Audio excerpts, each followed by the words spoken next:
Okay, so we are going to continue with Proverbs. We are on chapter 7.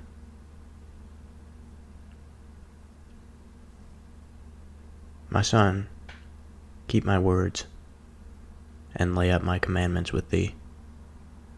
Keep my commandments and live, and my law as the apple of your eye. Bind them upon your fingers, write them upon the tablet of your heart.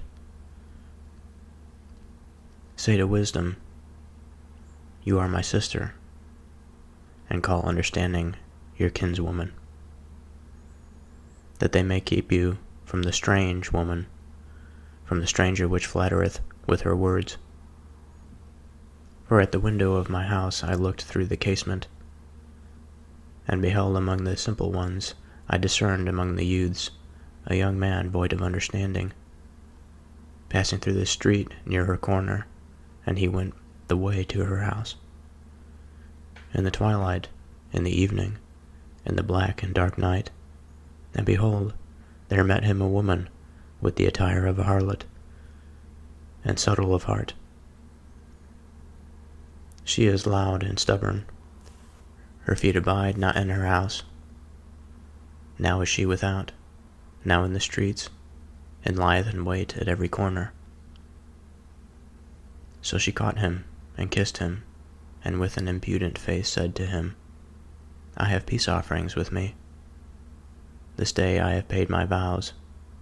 Therefore came I forth to meet you, diligently to seek your face, and I have found you. I have decked my bed with coverings of tapestry, with carved works, with fine linen of Egypt. I have perfumed my bed with myrrh, aloes, and cinnamon.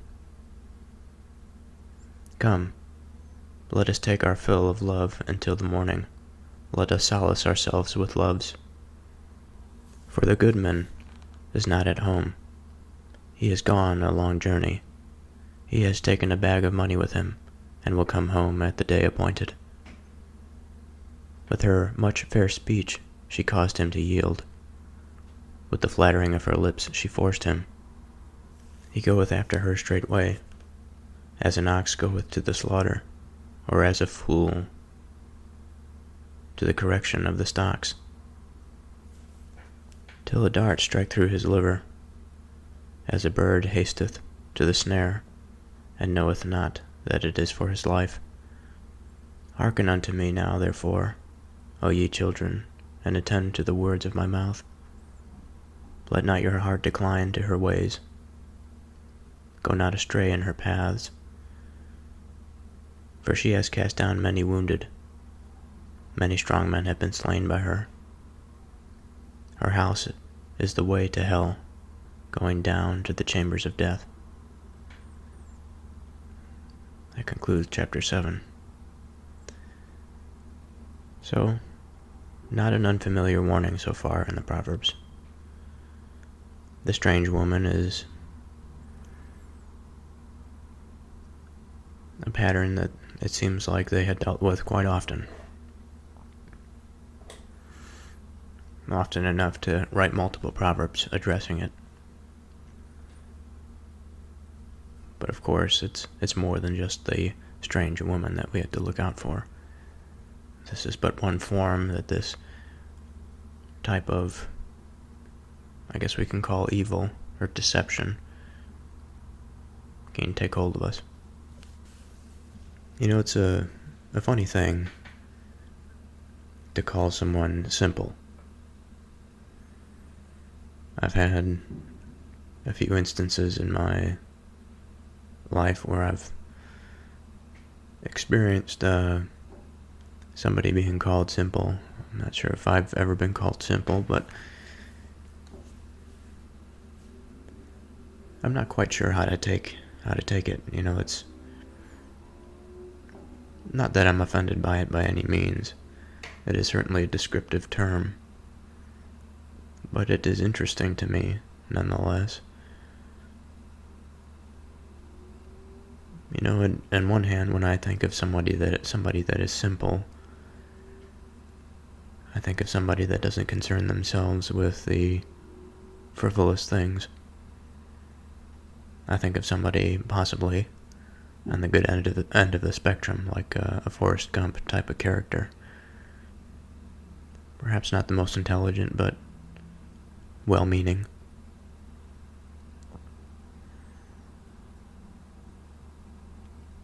Of course, we can refer to somebody as simple in a derogatory manner. We can also refer to simple people almost as I just have with the Forrest Gump analogy, but to people who are not involved in the hustle and bustle of the broader culture and civilization. They're not city type of people. They are the people that are more rural. Some of the farmers might be under this category. They are by no means simple in terms of their ability to solve problems. They're self-reliant, quite ingenious people, hardy people, and yet we can also call them simple. They live a simple life.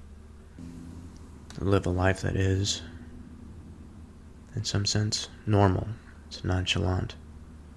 Normalcy is perhaps a separate topic, but I think it can, and does at times, hold the hand of that of simplicity.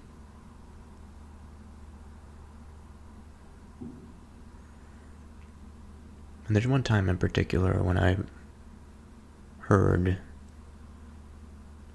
somebody refer to somebody else as simple.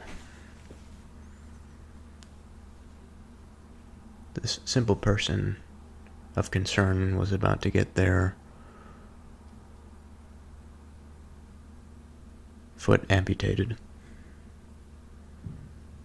And this person was referred to as simple. And perhaps this person was simple. But there was a charm about this person that I found that I think had something to do with his simplicity. A bit of a carefree nature. Carefree even in the face of what was to come, the loss of a limb. And I've often found myself thinking that I would like to live a simple life. I wish my mind had more simple thoughts. I wish it wasn't plagued constantly by who knows what, under constant duress. Sometimes anxiety, sometimes just a loud, static nothing. that's difficult to turn off. Sometimes the thoughts are sporadic. They're nonsensical. They jump all over the place, and it's hard to center the focus and attention. I'm sure everybody deals with that, probably more so these days with all of the distracting forces out there.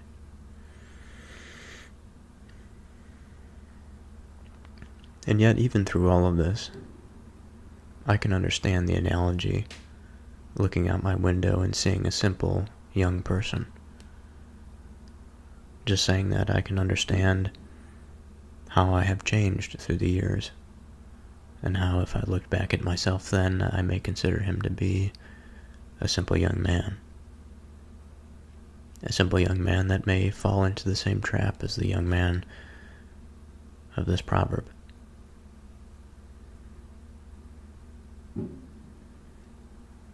And this woman, again, who is no stranger to our discourse here in discussing these proverbs, she lurks like a ghost. She hovers above the ground. She's deceptive. Her spirit is a perennial one. She is the type that exists throughout time. Now her whorish nature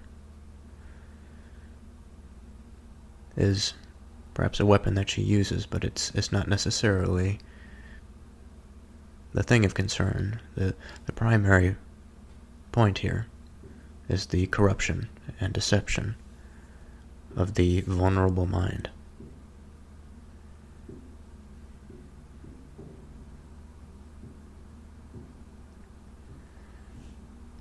And what's more, the description of the setting in the twilight, in the evening, and the black and dark night.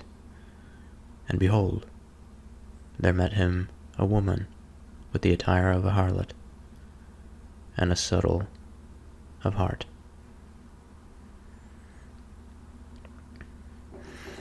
Now the subtlety is another word that I've often found myself using within the discourse of my mind. I'm not sure I quite thought of the word subtle in this context. For a predator to be subtle. Subtle of heart. Subtlety is something that is delicate. It's complex. Understated.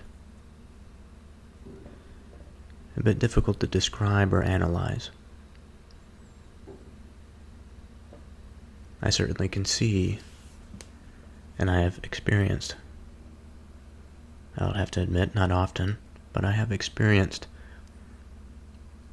the type of look that I've only experienced from a woman. And it is a bit of a temptress's gaze or look. This particular example happened to be an older woman.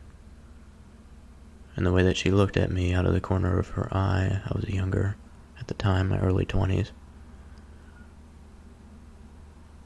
I found myself understanding what that look meant to some degree, although it was subtle, and I couldn't quite put my finger on it. It wasn't explicit, but it pointed in a certain direction.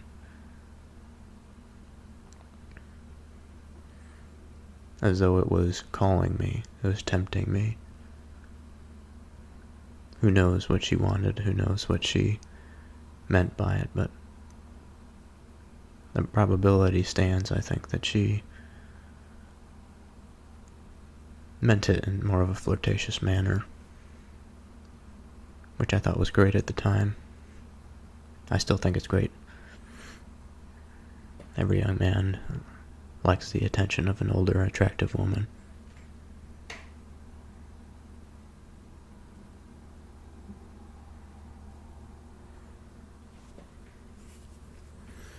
But I also consider what this proverb teaches. And perhaps I would have been the young man outside of that window. And if it wasn't in a professional context, that woman may have swept me up into her darkness. Now that may be unfair to her, but still possible.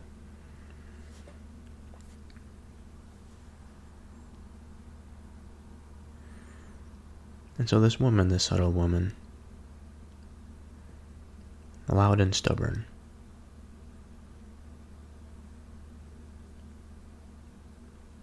her feet abide not in her house.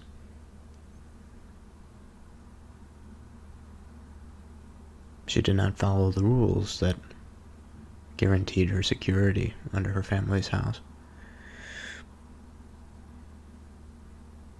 And so she's in the streets. And she lives under this guise of beauty. She is deceptive.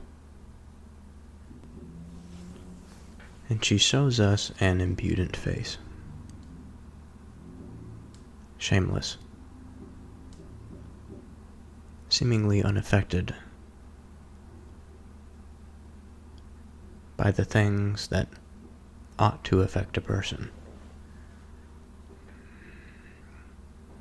I think at times in my own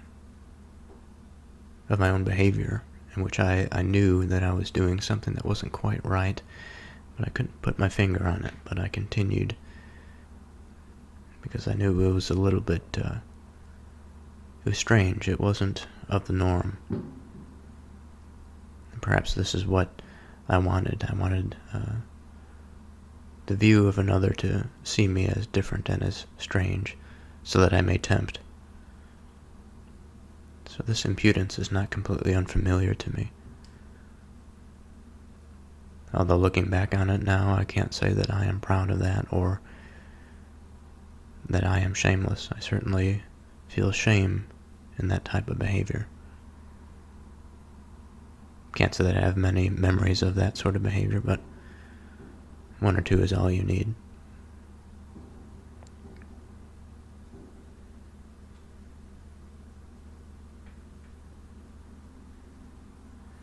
She says, I have peace offerings with me. This day I have paid my vows. This, I think, is part of her bag of tricks that she uses to tempt. Tempting with virtue, false virtue.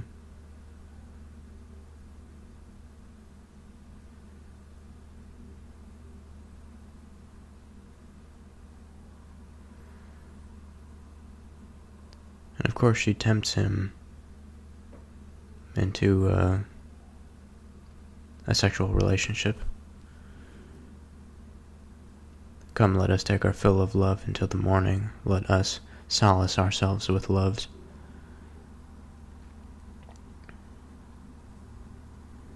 For the good man is not at home. He is gone a long journey. He has taken a bag of money with him, and will come home at the day appointed.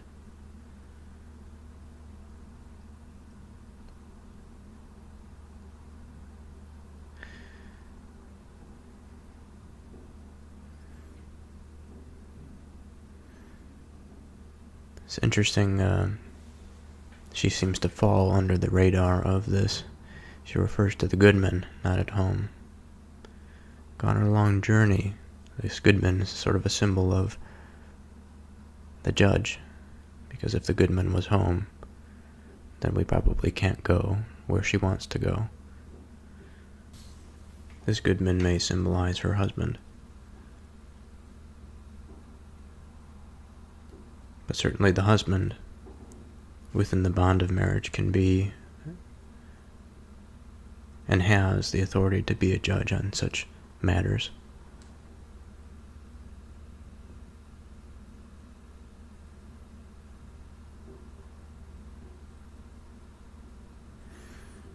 In verse 23, till a dart strike through his liver, as a bird hasteth to the snare, and knoweth not that it is for his life.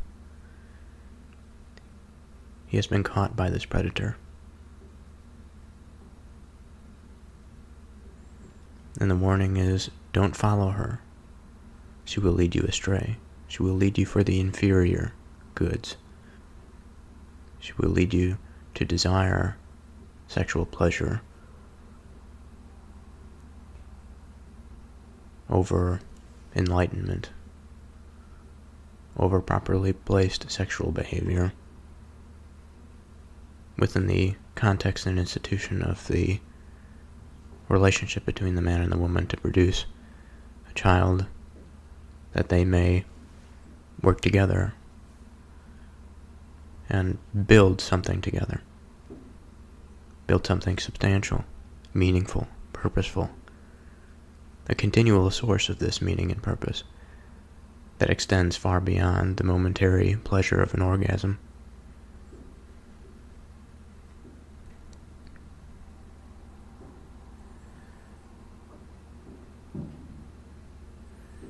For she has cast down many wounded. Many strong men have been slain by her. Her house is the way to hell, going down to the chambers of death. Again, this story is another symbol of the perversion of attention, the misplaced path that leads to nowhere. It leads to darkness. It's the disintegration of the whole.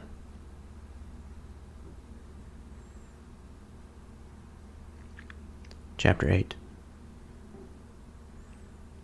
Doeth not wisdom cry, and understanding put forth her voice?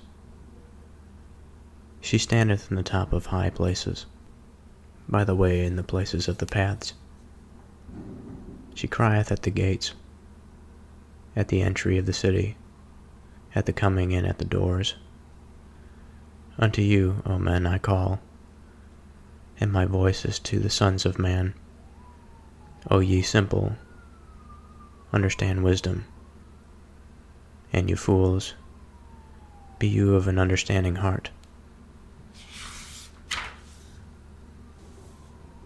Hear, for I will speak excellent things, and the opening of my lips shall be right things. For my mouth shall speak truth, and wickedness is an abomination to my lips. All the words of my mouth are in righteousness. There is nothing froward or perverse in them. They are all plain to him that understandeth, and right to them that find knowledge. Receive my instruction, and not silver, and knowledge rather than choice gold.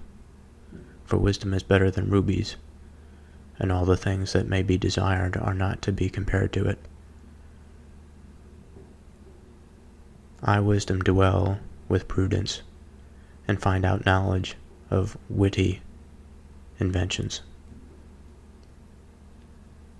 The fear of the Lord is to hate evil, pride, and arrogancy, and the evil way, and the froward mouth do I hate. Counsel is mine, and sound wisdom. I am understanding, I have strength. By me kings reign, and princes decree justice. By me princes rule, and nobles, even all the judges of the earth. I love them that love me, and those that seek me early shall find me. Riches and honor are with me, durable riches and righteousness. My fruit is better than gold, than finer gold, and my revenue than choice silver. I lead in the way of righteousness, in the midst of the paths of judgment, that I may cause those that love me to inherit substance, and I will fill their treasures. The Lord possessed me in the beginning of his way, before his works of old. I was set up from everlasting, from the beginning, or ever the earth was. When there were no depths, I was brought forth. When there were no fountains abounding with water. Before the mountains were settled, before the hills was I brought forth. while as yet he had not made the earth, nor the fields, nor the highest part of the dust of the world. When he prepared the heavens, I was there. When he set a compass upon the face of the depth. When he established the clouds above. When he strengthened the fountains of the deep. When he gave to the sea his decree that the water should not pass his commandment. When he appointed the fountains of the earth. Then I was by him, as one brought up with him, and I was daily his delight, rejoicing always before him, rejoicing in the habitable part of his earth. And my delights were with the sons of men. Now therefore hearken unto me, O ye children, for the blessed are they that keep my ways. Hear instruction, and be wise, and refuse it not. Blessed is the man that hearkeneth me, watching daily at my gates, waiting at the posts of my doors. For whoso findeth me findeth life, and shall obtain favor of the Lord. But he that sinneth against me wrongeth his own soul. All they that hate me love death. That concludes chapter 8. Now, I have a feeling that there are a few bits in here that we're going to be spending some time on, so buckle up. I like the imagery that is used here. Beginning with a couple of questions. Does not wisdom cry, and understanding put forth her voice? Again, we return to the female as the representation for understanding and wisdom.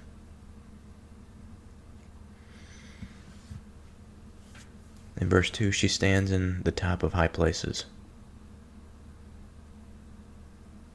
by the way and the places of the paths.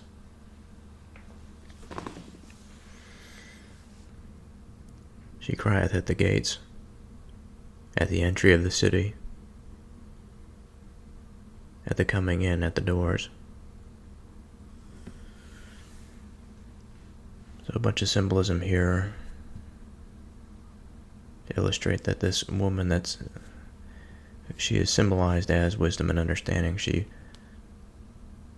places herself in a position to be heard. She places herself high up. She places herself where she knows that she will interact with people.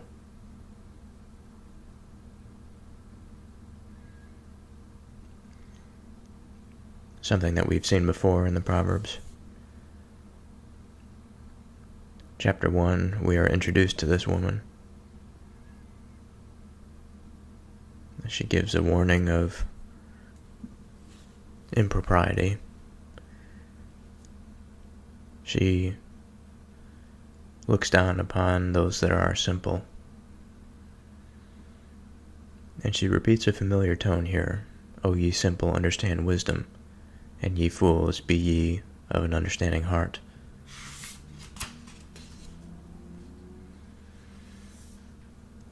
And she prepares the scene. She says, I am going to speak excellent things. Opening of my lips shall be right things. My mouth speaks the truth. Wickedness is an abomination to my lips. So let's pause for a moment and reflect on a little bit of our own experience and how it relates to the structure of what we're seeing here. In chapter 8, as within all of the other chapters so far, similar things I think can be said of the Psalms too. I may have made this point on previous episodes, but it's good to come back to understand.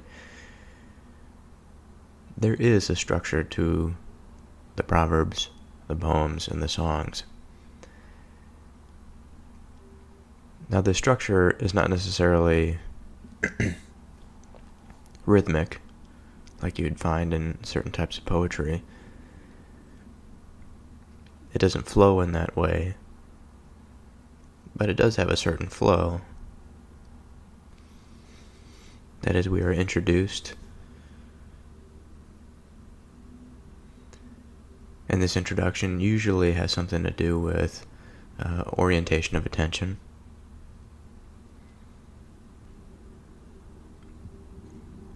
And I think if we are to pay attention to direction and truly take the words as they mean, and not just breeze over them in the attempt to find something that will satiate us, some bit of knowledge or understanding that'll put us at ease for the day. This is not really the objective. Now, wisdom and understanding, of course, is a long-term goal, but it has certain requirements. And I think that part of the requirement is to pay attention to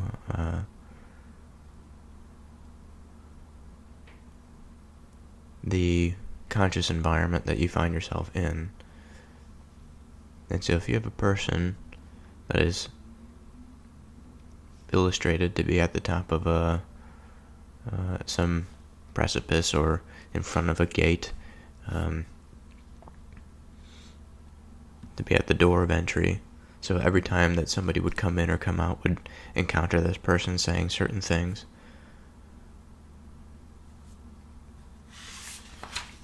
It serves, again, to orient us, but it also serves to increase the salience landscape. And what I mean by that is, when we find ourselves in the arena of potential, all the possible things to which we can attend, most of it we filter out. Most of it is just not salient to us. In other words, it's not particularly noticeable or important. It's not prominent. And we necessarily have to do so, because we take in, just by virtue of existing, so much information. And thankfully we are able to filter out this information for things that are relevant. Now, we can go through any number of things that we find relevant at any given time. Many of them have practical purposes. Some of them more refined purposes. But as the salience landscape increases, our ability to attend and also retain information also increases with it. And so although I find myself at times thinking and being, again at times, frustrated with the continual orientation, there's no way around it. Just as if somebody is going to get in shape, or somebody is going to commit themselves to exercise, in order for real change to occur, there has to be real effort that is given.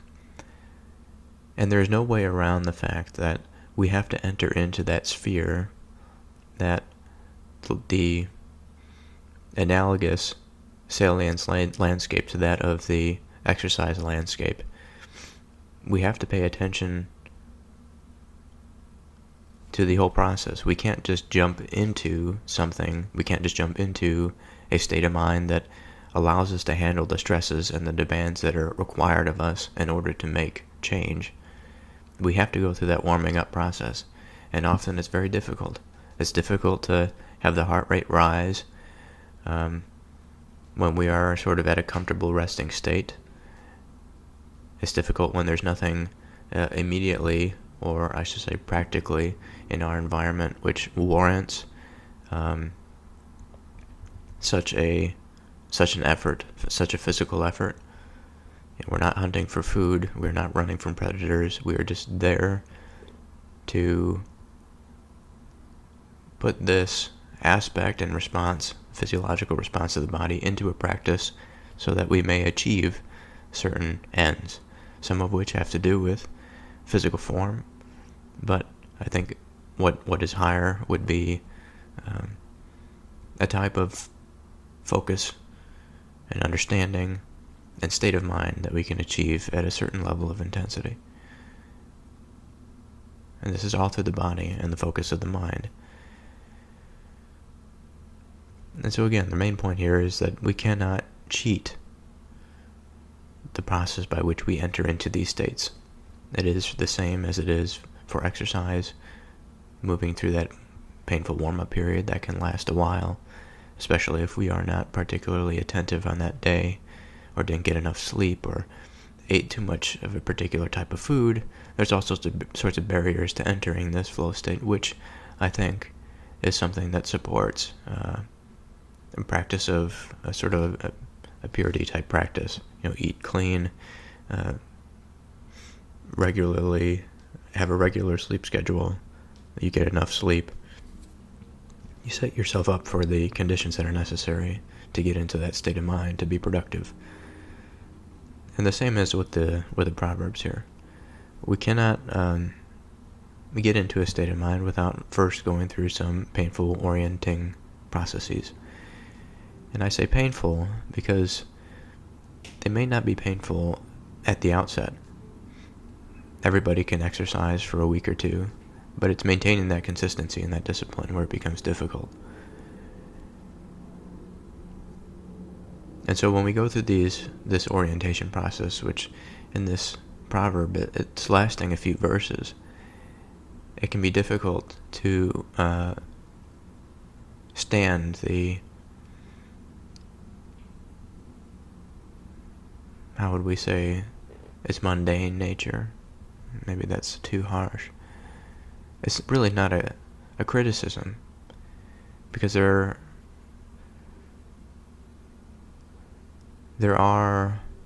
we have our desires, but they must be placed within an actionable plan. And an actionable plan is always consistent with the constraints of our reality. Now, the last thing I'll say before I continue with this is the extra layer on top of this is that the Proverbs are, it seems to be, and the same as with the Psalms, they prompt a particular type of experience. There may be an intended meaning behind a particular verse, but also there is, I think, built into it sufficient generality. There is specificity, but there is also this air of generality that allows one to illustrate what is being said. We are given pieces in a pattern, and it is the process by which we fill in that pattern that increases the salience landscape. And this is something that comes after the introduction, after the orientation of attention. This is the body or the substance of the proverb, and this is the thing that we have to focus on, but we have to focus on in conjunction with the orientation of our attention, otherwise we might miss something. And so I say all of this in the effort to say that I'm being meticulous so that I do not miss something, and that I trust myself enough to be able to take the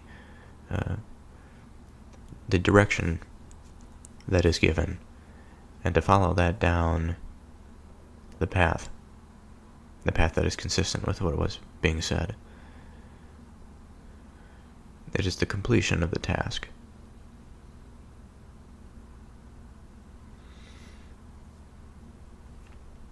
So let's continue. All the words of my mouth are in righteousness. There is nothing froward or perverse in them. They are all plain to him that understandeth, and right to them that find knowledge. So we should have the question in our mind, well, how do we know that this woman is speaking the truth?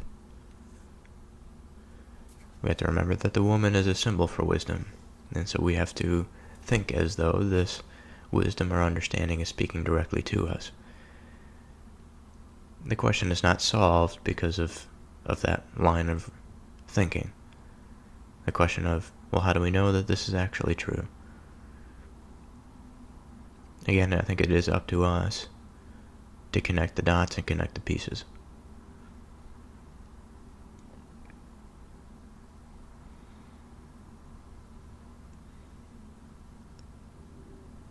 They are all plain to him that understandeth, and right to them that find knowledge. That is, there is a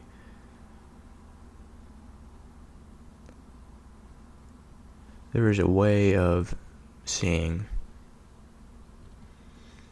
that when right things are spoken, those that are oriented, those that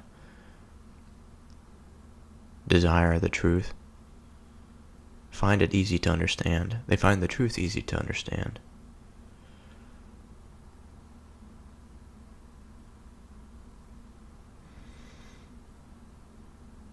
It's right to them because it fits with the bits and pieces of their reality that they have collected. There's a harmony, there's a resonance. Receive my instruction, and not silver, and knowledge rather than choice gold. So forget the material pursuits. Forget the things that we place value into that really don't have as high a value as we think they do. They have value because they can increase our material condition. They can also preserve us in the sense that is consistent with preserving the material condition. With silver and gold, we can buy food.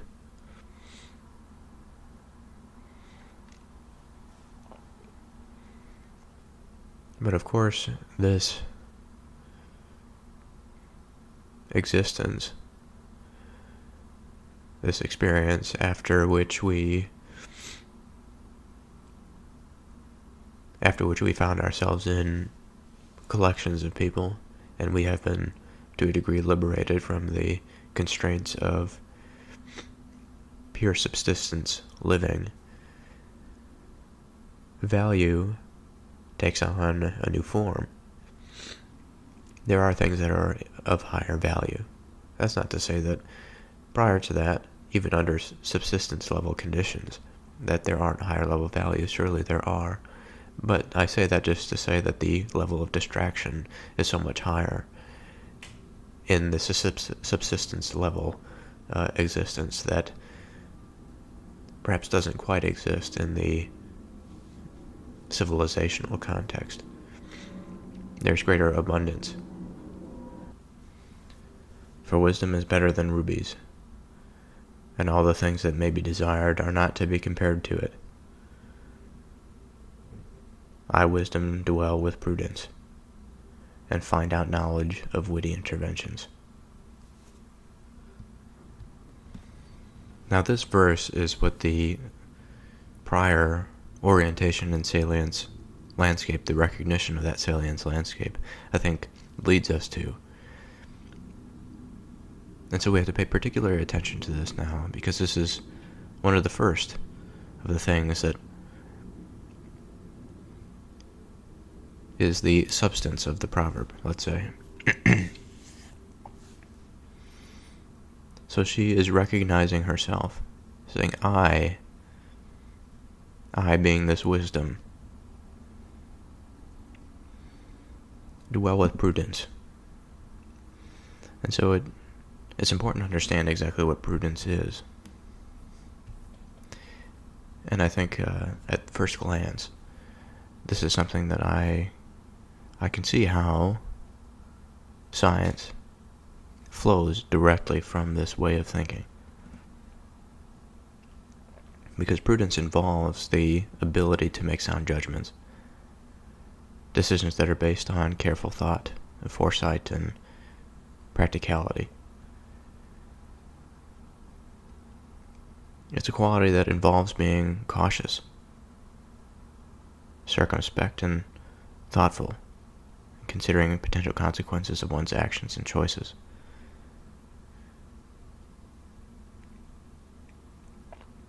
And the method by which we, in the modern day, determine how things are true, I guess we could say, is through just this process, through thoughtful consideration, by being cautious, by controlling the variables, so that we know if something is influencing our observations.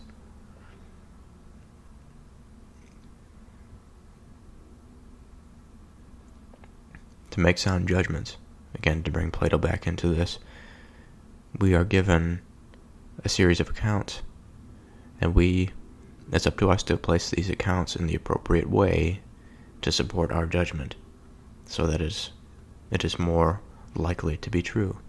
This is a foundation of our epistemological understanding. Prudence also involves foresight and anticipation. It is the ability to see beyond what is most immediate. It is to take some known, understand the qualities of that known, and to reflect and to determine what lies beyond that known.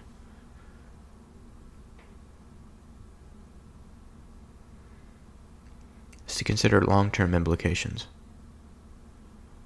and make decisions that promote favorable results while minimizing the potential consequences.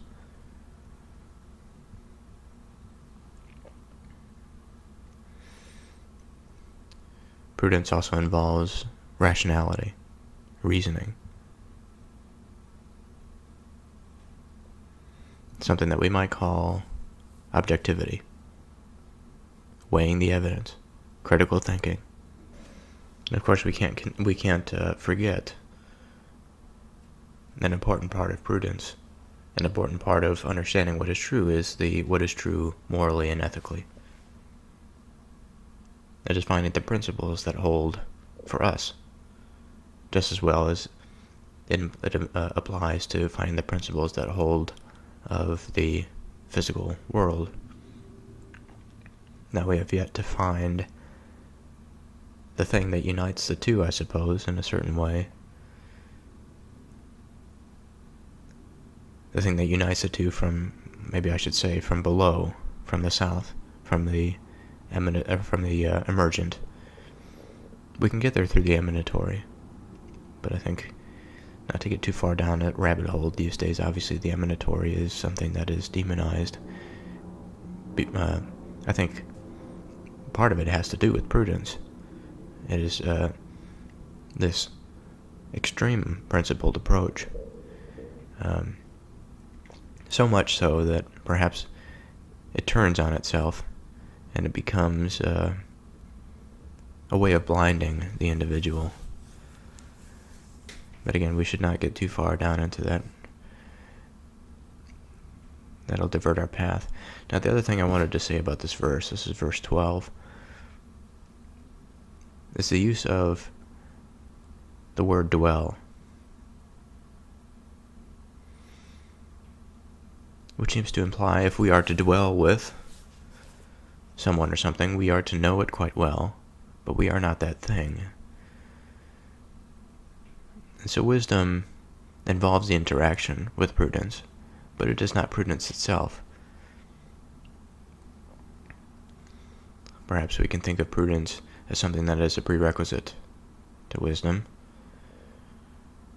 And the rest of this verse, and find out knowledge and witty interventions, I think of an engineer. Because an engineer is somebody that has devoted a significant amount of time to understanding the laws of our world and produces what might be called witty interventions out of them. The pursuit of that field requires prudence. Verse 13. The fear of the Lord is to hate evil, pride and arrogancy, and the evil way, and the forward mouth do I hate.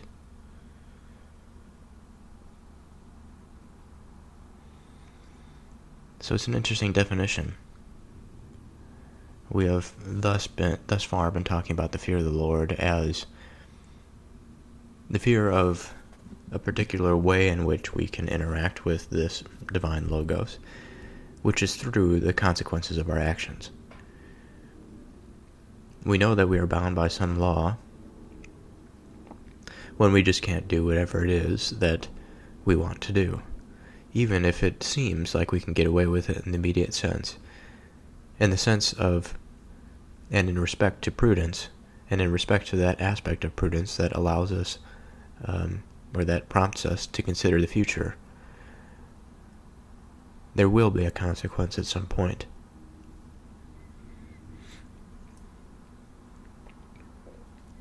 And so that being our definition, it's interesting now to see this. The fear of the Lord is to hate evil. Well, if we are to look at fear, I think that there are circumstances in which fear is most commonly attributed. In our modern context, I often think of fear as something that is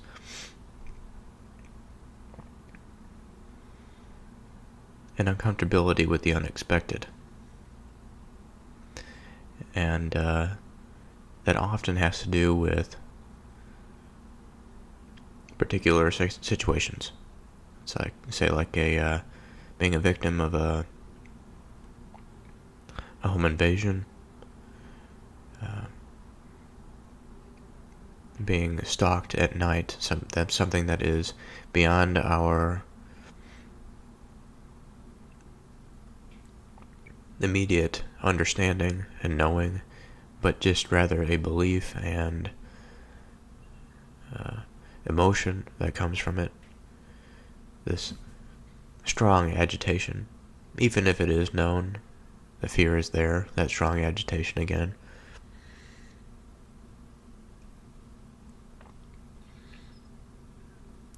But if we are to go to the principle, to that agitation,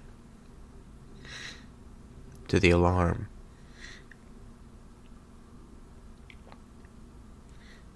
to believe that something is potentially dangerous,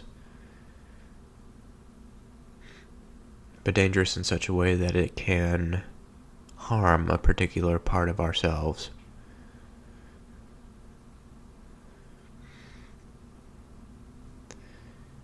and if we hate evil, we hate everything by which that thing enters into us, that makes it a part of ourselves. And to the degree that we are fearful fearful of that which, just like I said before about this process of orientation, that it can be potentially painful, and I also use the analogy of exercise, how that is potentially painful. It's painful to get to the point that is required of us to get to perceive and to accept. I think the same is true of that of the fear of the Lord and that of evil. Because the degree to which evil has sunk its teeth into ourselves, whatever we consider that to be at the moment, some of which we are unaware of, and this lurking in the background, this lurking of what is to come, this understanding that there probably is something that I don't know, and that in the case of true judgment, this is going to be ripped from me. And if it has integrated into the self, that is painful. To have part of the self die is, I think, an inherently psychologically destabilizing thing, and painful, and it causes fear. Fear partly because it's unexpected, fear partly because we know that it is going to be painful. It's going to cause us pain. Now this is followed by, so we read, the fear of the Lord is to hate evil, pride and arrogancy, and the evil way, and the froward mouth. Do I hate Or in other words, does wisdom hate?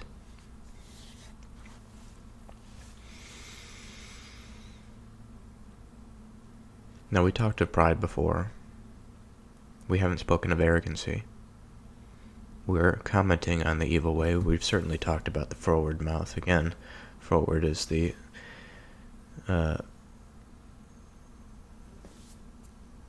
fashionable term, it would seem, the fashionable word, it would seem, in the Proverbs. Now, pride is something that is subtle. It is the pleasure that one receives when thinking about the self and its achievements. Its achievements are, if they're considered to be good, the result of the behavior of the self, rather than the self attributing that behavior or that positive outcome to that which is higher than itself. It is something that inflates the part of ourselves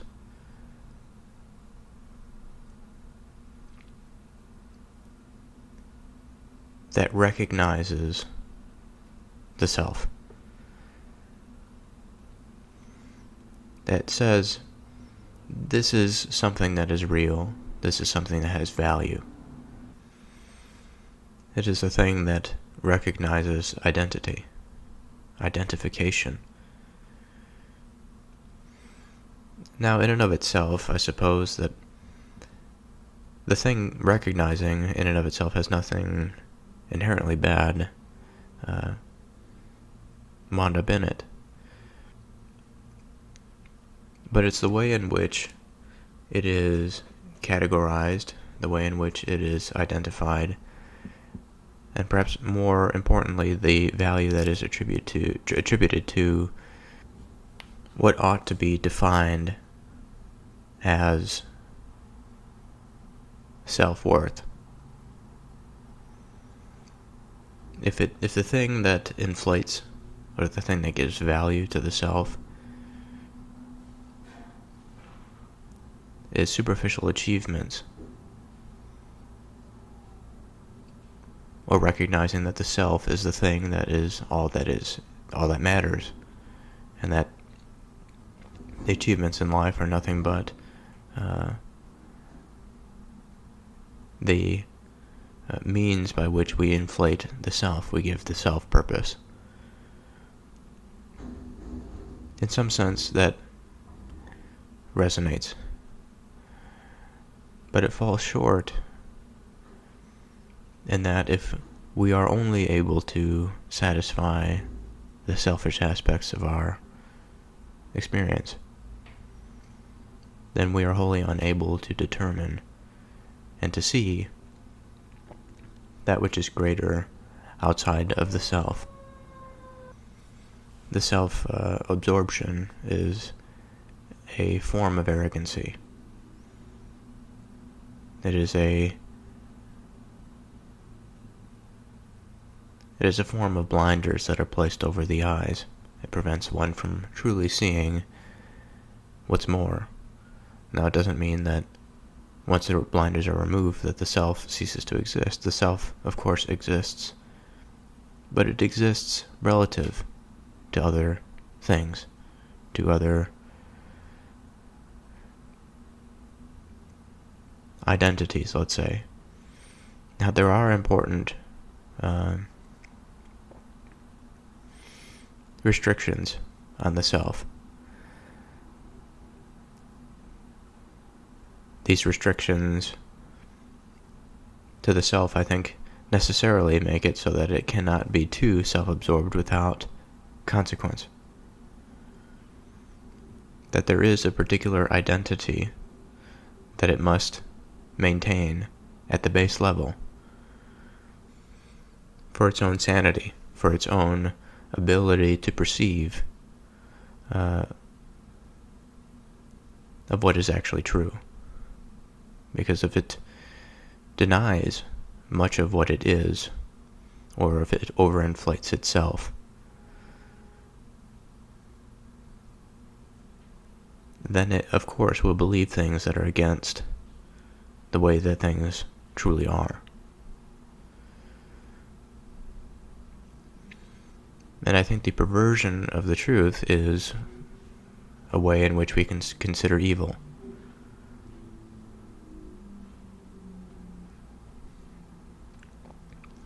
Counsel is mine, and sound wisdom. I am understanding. I have strength. By me kings reign, and princes decree justice. By me princes rule, and nobles, even all the judges of the earth.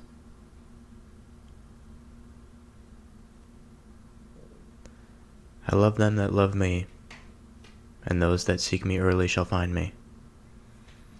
Certainly there have been perverse kings that have been unwise.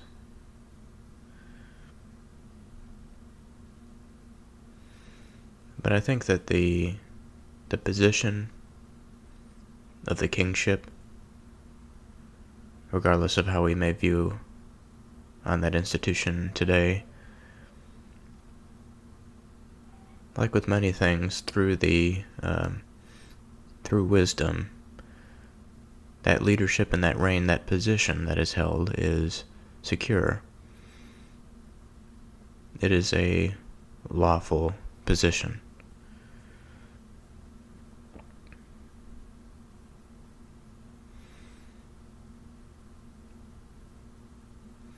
And princes decree justice. I think this sort of goes along with that line of thinking that, again, regardless of what we think about a particular institution, if there is this wise and understanding component that is woven carefully and finely within the individual that reigns, the rest of society benefits. Hence, princes decree justice. How are they to do so if they are unwise? To understand such a thing as justice, I think, implies certainly a degree of understanding, and that of wisdom. In verse 17, I love them that love me, and those that seek me early shall find me.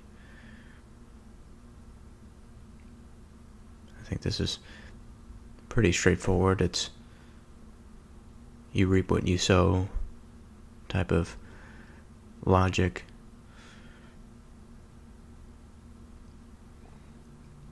It is again about our attention.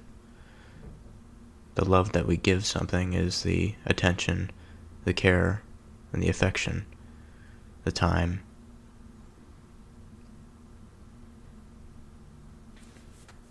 And the doing so for the sake of that thing, that wisdom. We are doing so for the sake of that wisdom, not for the sake of, as we have seen earlier, more material, less valuable things like silver or gold. And those that seek me early shall find me. Now, this can mean a number of different things. Of course, early in the sense that if one is to seek wisdom and understand early in life, then throughout the years, eventually, this will stack up, and a person will be considered wise or just as they accumulate. And as with many things, we can apply this to the microcosm as to the macrocosm. This applies as much to an individual's life as it does to an individual day. It applies just as much to an individual day as it does to an entire generation and beyond. Riches and honor are with me, durable riches and righteousness.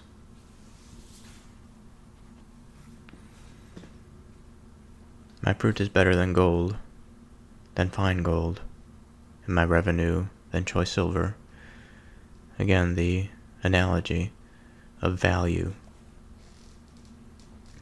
This wisdom is greater than, it is impregnated with, riches and honor. Durable riches. Now certainly we can say that gold and silver are durable riches, certainly in the modern context given our economic woes, but if we are to break it down further, what we find truly valuable is this wisdom and understanding. I lead in the way of righteousness, in the midst of the paths of judgment.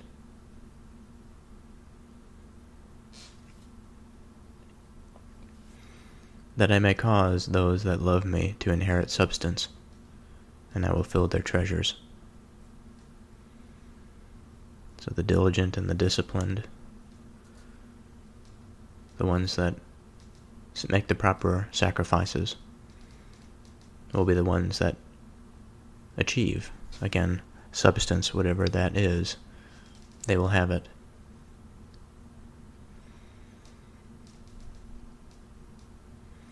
The Lord possessed me in the beginning of his way, before his works of old.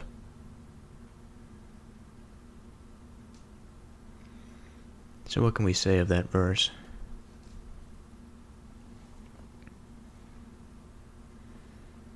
To possess something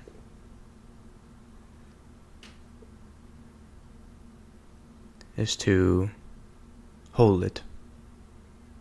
It is an intimate thing. Plato describes that of an aviary to describe knowledge, and that we are the hunters of these birds, and we go about and we catch them, and when we catch it, this bird is a piece of information that we come to know and possess, and when we place it into our aviary, it is beyond our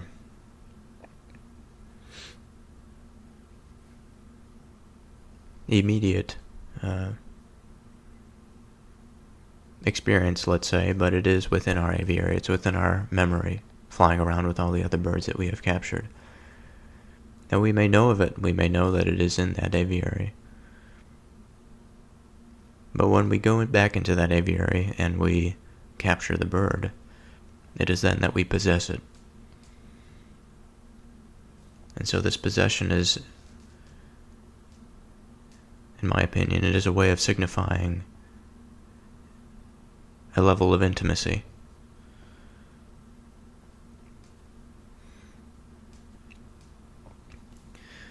So when it says the Lord possessed me, I'm thinking of that which brings the intelligible quality to reality. I was going to say our universe, but it must be all that this mind permeates.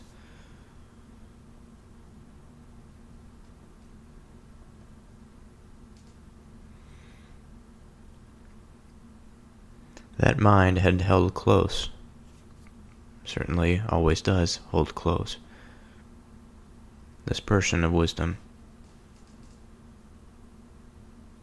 this principle of wisdom.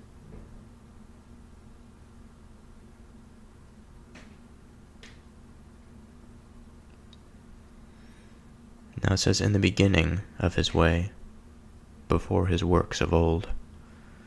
So this principle of wisdom, understanding, is older than man, is older than the earth.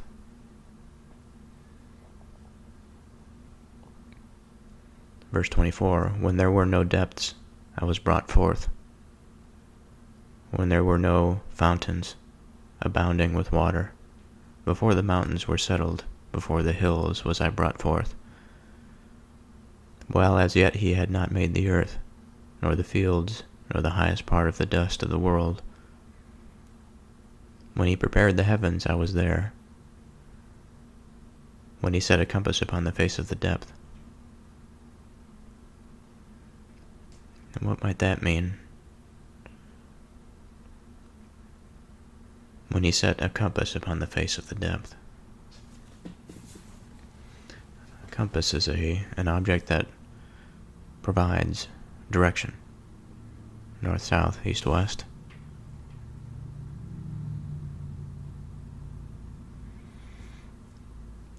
On the face of the depth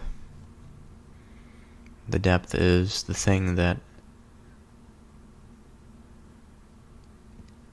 has yet to be permeated. It is the expanse that lacks intelligibility, that lacks understanding.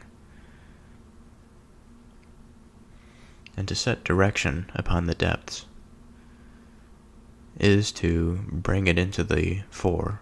It is to illuminate it, in a sense. It is to map it so that it is known. A territory that once existed without anything, now abundant with understanding. Something that is readily understandable in our own experience. There are plenty of things by which we do not know. There are plenty of avenues that appear as depths to us, but it is by our will and by our devotion and discipline that we can pursue these things and make them known to us.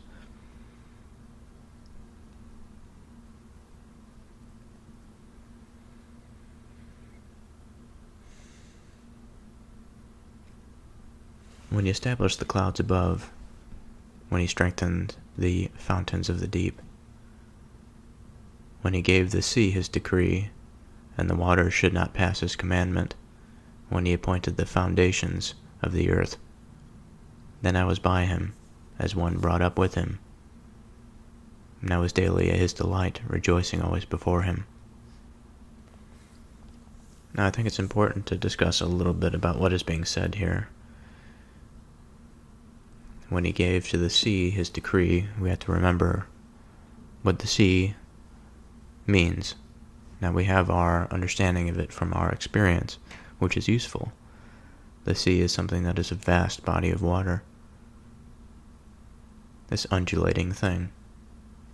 It can symbolize chaos and disorder.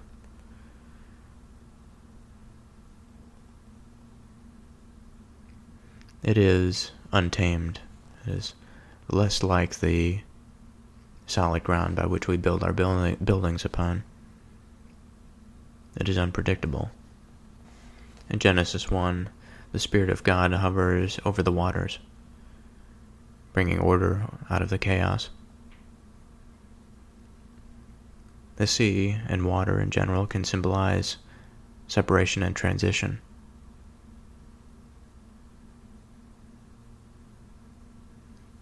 A boundary, a barrier. It separates different realms of existence, just like Plato's cave.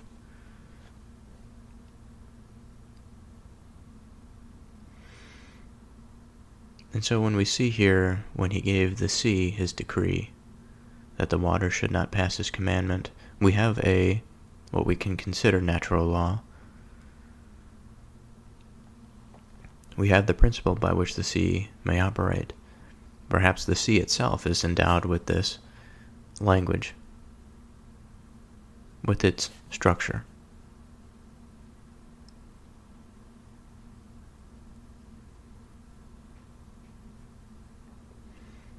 We have to remember that when the Israelites, when they crossed the Red Sea, this was a moment of transition for them between slavery and freedom. Between slavery and contemplation, suffering and contemplation.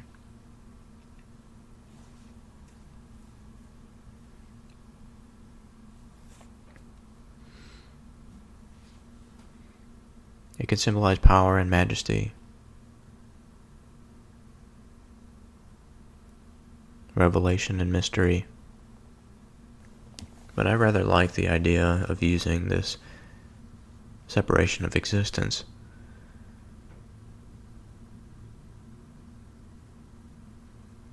and appointing the foundations of the earth. We have this thing that is speaking. It's like the thing that is of the whole, but it is closer than man to the whole. It is this woman of understanding and wisdom.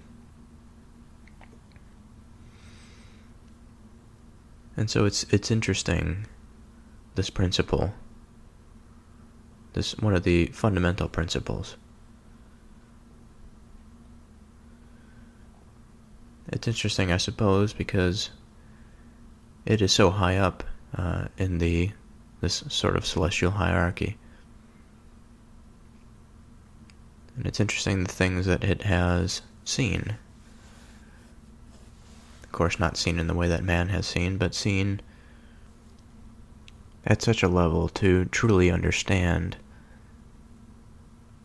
what they otherwise, to our minds, our perception, would seem a meaningless world prior to life.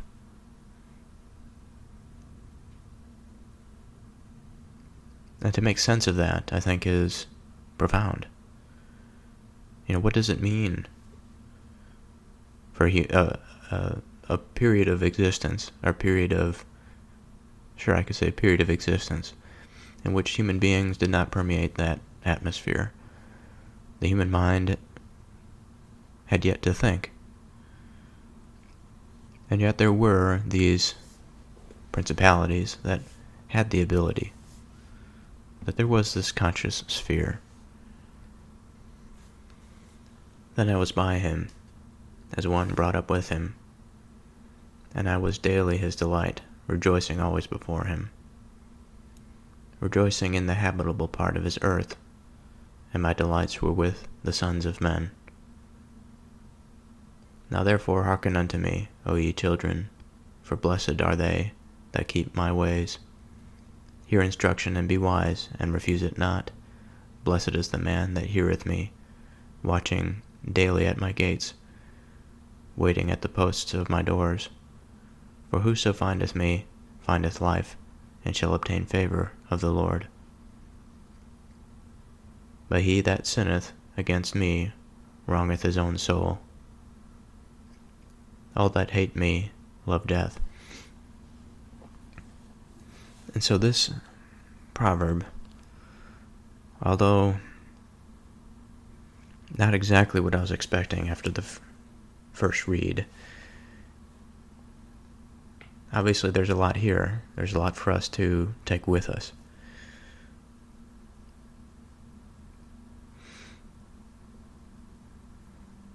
What we see here is the voice of a principality. It is a voice of a celestial being that is high up on the hierarchy, that is saying to man that you have to walk the path of wisdom and understanding and righteousness. Exactly what that means, we've seen a few examples. We've seen we shall not place it in less valuable things. And the example that was given was a very highly valuable material good. But even that material good was not the thing that was enough. And so this value needs to be placed in this wisdom. So it can't be a material good. Gold and silver can be seen as the highest material good, at least at the time, in terms of value, what you can do with it, what you can trade for it, etc. It's money. So that's the first point. Again, holding this as the highest value, the highest virtue.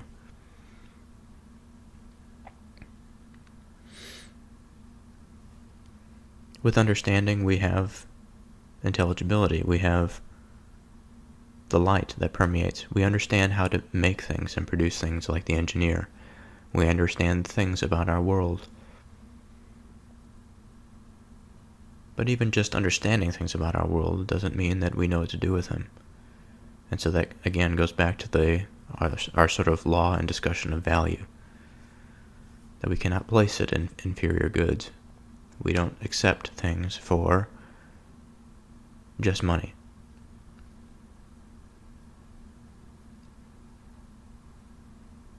We can find, a third thing we can say, we can find justice. We can find just law through that of understanding and wisdom.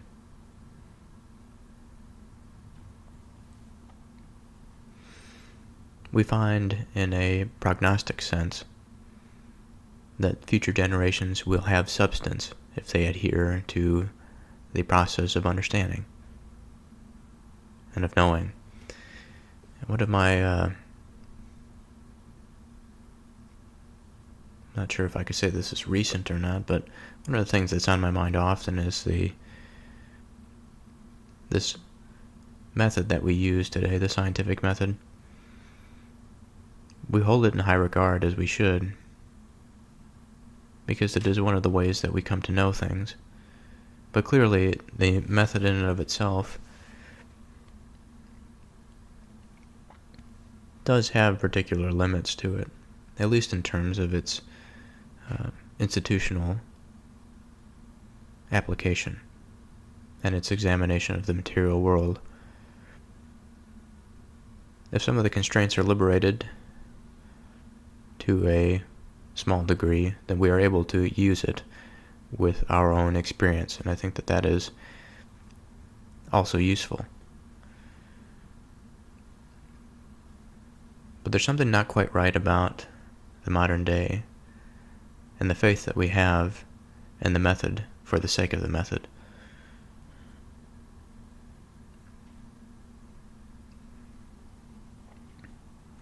Now we listen to this celestial being when we do so, but if that's all it is, I think over time we begin to lose something. We begin to lose value, as if it is not connected properly with something else, something that is higher.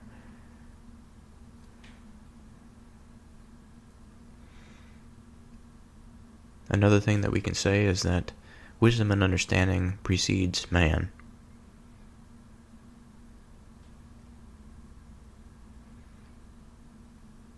And as we were growing up through our adolescence, she was with us. She nurtured us.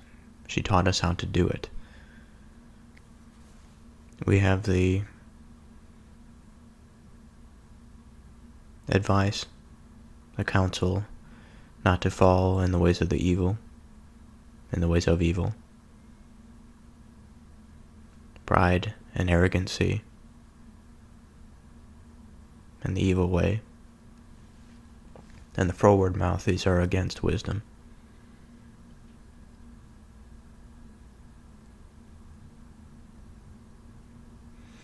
And so that concludes chapter 8. And we will begin next time with chapter 9, continuing with the Proverbs.